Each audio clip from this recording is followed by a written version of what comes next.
Assalamualaikum warahmatullahi wabarakatuh. Alhamdulillahirabbil alamin alladzi hadana li hadza wa ma kunna linahtadiya laula an hadanallah.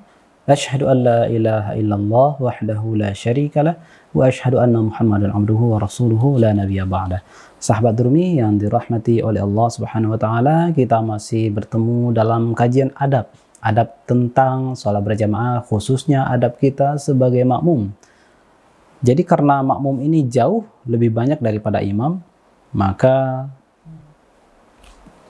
porsi adab yang mesti ditunaikan itu yaitu adalah adab makmum. Karena imam mungkin hanya satu masjid itu aja satu imam, sementara makmum karena jumlahnya banyak, maka semua kita harus mengerti.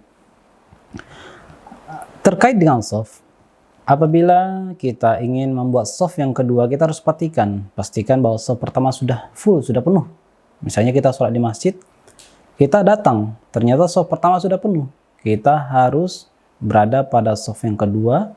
Posisinya di mana? Posisinya bukan paling kanan, bukan paling kiri, tapi ambil shaf persis di belakang imam. Artinya kita berada di tengah-tengah shaf.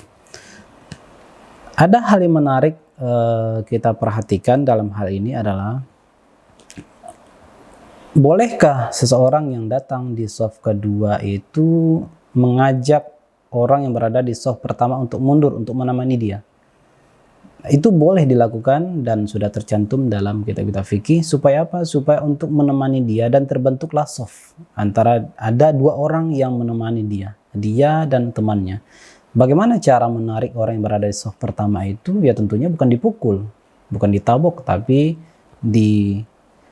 colek sedikit bahunya supaya dia mundur. Nah, inilah fungsinya mengapa orang di depan tuh harus ngerti bab sholat jamaah.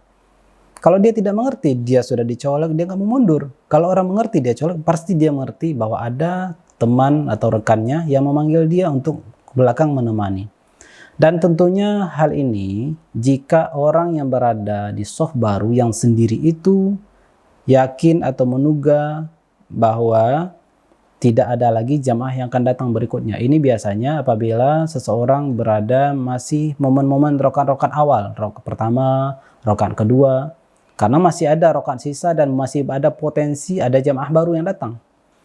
Nah, jadi seseorang makmum mencolek orang yang berada di shaf pertama itu biasanya apabila si imam sudah berada pada rokaat akhir, rokaat ketiga atau rokaat keempat, yang menurut dugaan si makmum yang satu orang ini tidak ada lagi jamaah yang mau datang, maka boleh bagi dia untuk memanggil atau mengajak orang yang sudah berada di shaf pertama untuk mundur menemani dia di shaf kedua.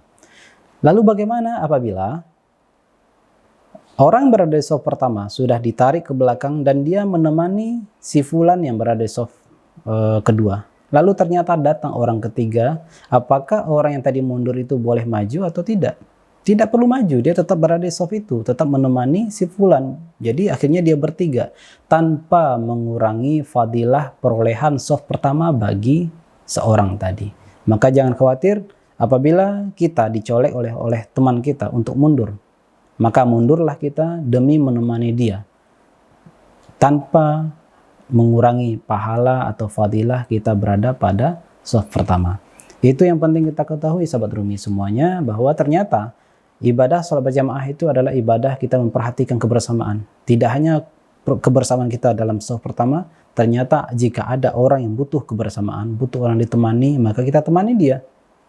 Dan ternyata itu memiliki fadilah yang sangat tinggi sekali, tanpa mengurangi pahala kita memperoleh shaf yang pertama.